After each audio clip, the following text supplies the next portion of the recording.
Assalamualaikum warahmatullahi wabarakatuh. Berjumpa lagi bersama saya Dahri Doang. Kali ini saya akan membagi pengalaman ataupun memberikan pengetahuan tentang bagaimana cara penting meningkatkan produksi tanaman sawit. Nah, baik, saya sampaikan bahwasanya jika kita ingin meningkatkan produksi sawit, yaitu paling dasar kita harus melakukan perawatan sebelum tanaman itu menghasilkan atau bisa dipanen. Terpenting adalah tahapannya adalah saat awal mula tanam. Sebelum tanam, kita harus persiapkan dulu lubang tanam. Setelah kita lubang, baru kita berikan pupuk. Yaitu pupuk apa? Pupuk yang mengandung unsur hara fosfat. Boleh SP3A6, boleh RP, rock fosfat, boleh. Tetapi dari tahapan itu yang terpenting pertama sekali yaitu jarak tanam. Jadi jarak tanam sawit antar sawit itu berbeda-beda menurut varietas tanaman. Ya, itu harus diingat. Jadi kita harus tahu dulu dalam 1 hektar berapakah populasi pokok yang harus kita tanam dalam 1 hektar. Nah, kita harus ingat dulu bahwasanya dalam 1 hektar itu SPH-nya atau satuan pokok hektarnya adalah 138 sampai dengan 142 pokok dalam 1 hektar.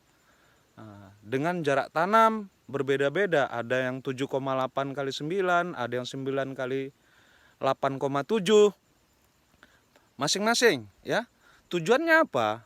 Ya, harus pakai jarak tanam supaya tajuk atau ujung daun antar pokok tidak bersalaman atau etiolasi atau ternaungi karena sinar cahaya fotosintesis bisa langsung mengenai tanaman tersebut, tidak ternaungi. Nah, itu dasar awalnya pertama. Nah, pada saat kita tanam, ya, kita kembali pada saat kita tanam. Saat kita tanam, ya, umur 1 bulan, 2 bulan, 3 bulan, bahkan harus kita pupuk.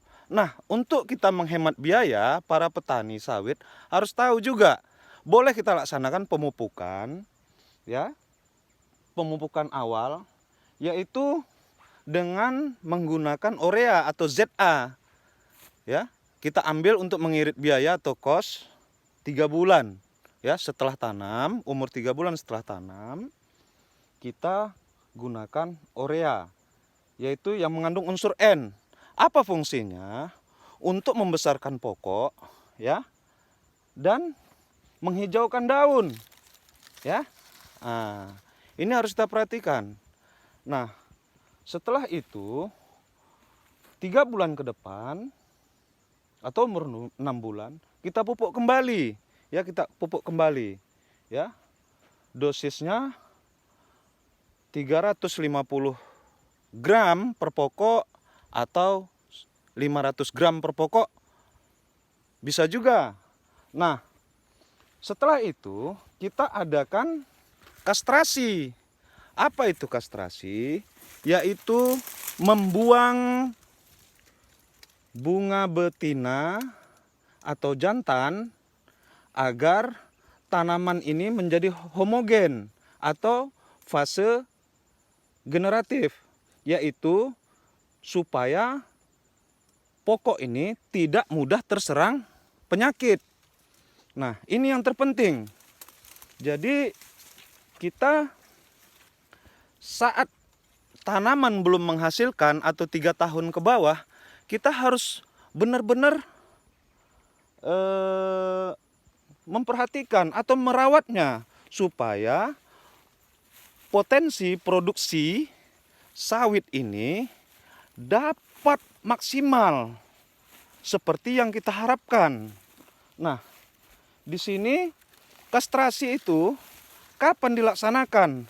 Boleh umur 1 tahun atau 12 bulan, 14 bulan, 16 bulan, 20 bulan, ya, 22 bulan. Nah, itu boleh dilaksanakan. Setelah itu, umur 28 sebenarnya kita sudah bisa produksi. Tetapi di saat umur 22 bulan kita kastrasi, kita stop, kita tunggu umur 6 bulan kita sanitasi. Apa itu sanitasi? Yaitu membersihkan pokok. Membersihkan pokok, pelepah-pelepah kering, kita bersihkan rumput-rumput, semua buah busuk, supaya tidak mengundang penyakit marasmius terhadap buah. Nah, jadi kita buang supaya produksinya ke depan bisa bagus. Buah itu jadi. Nah,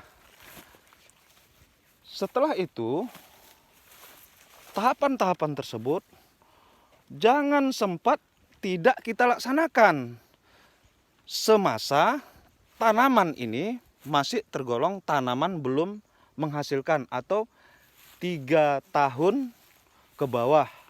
Nah, itu yang terpenting. Nah, di sini saya kira itu dulu yang saya sampaikan. Mudah-mudahan bermanfaat bagi sahabat planter dan petani sawit lainnya. Saya hanya berbagi. Boleh diikuti, boleh tidak, no problem. Tetapi saya menyampaikan ini berdasarkan pengalaman yang saya hadapi dan ilmu yang saya dapati. Saya kira itu saja dulu pada hari ini. Salam planter. Terima kasih. Assalamualaikum warahmatullahi wabarakatuh.